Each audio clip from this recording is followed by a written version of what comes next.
Good afternoon. I hope you're having a great Thursday. I'm Julie Broughton. It is 12:35. This is Take Six.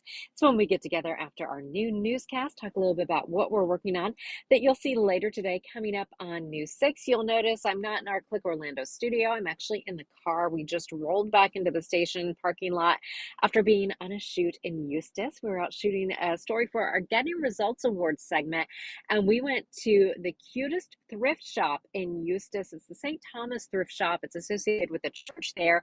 And not only do they have really great items for just a few dollars, but they also take some of the proceeds and then they take that to give grants to different organizations and individuals in the community.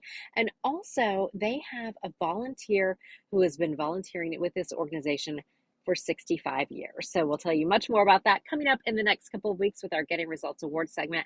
I also have to tell you, I did score a Calvin Klein blazer for $8 while we were there. So all in all, it's been a really good day. And it's also a great day anytime we get to talk to News 6 investigator Louis Bolden. We always love seeing you. Louis, can you believe I got a Calvin Klein blazer for $8?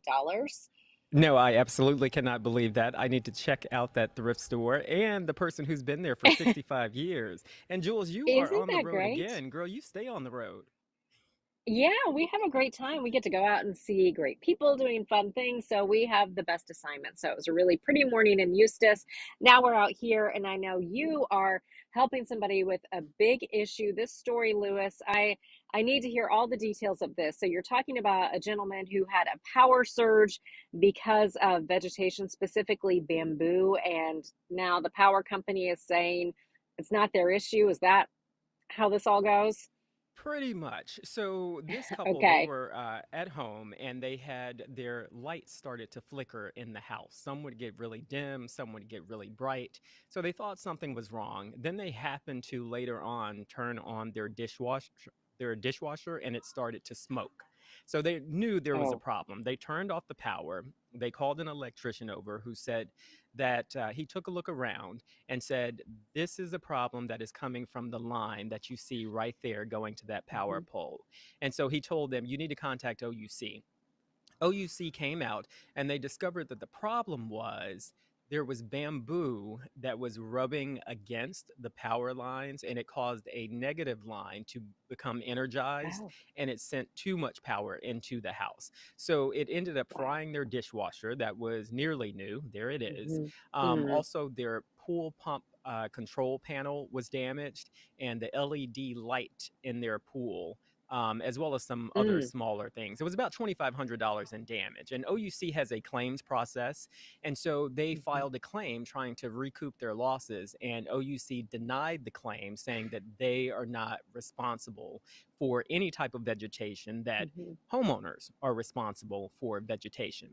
Now, this is where it gets tricky because the power pole in the video that you just saw, it's actually not on the couple's property. It's in their neighbor's backyard. In fact, when OUC went Okay. to make the repair, they had to go into their neighbor's yard to do it. And so the couple said, Mhm. well, wait a minute.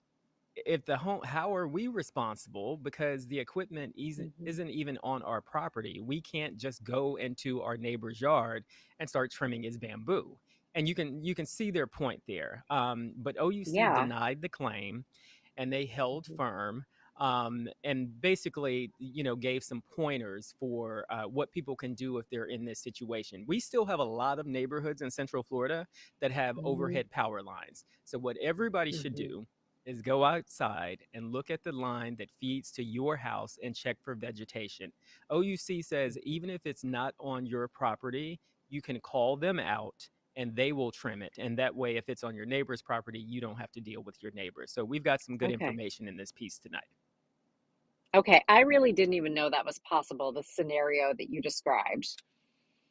And that's why we chose this story, chose to take this Mhm. on, because there are so many neighborhoods that still have these overhead power lines. And you can Mhm. see in the video that we just showed how it went behind his house, over his fence, Mhm. and connected to that power pole. So a lot of people are in this situation. And so after you see this story, or even right now, go outside and check your power lines Yeah. for vegetation. Okay, Lewis, when can we see your full story? It's coming up tonight at 6 o'clock. All right, Lewis. Thank you so much. Always so great to see you. All right, Jules, take care.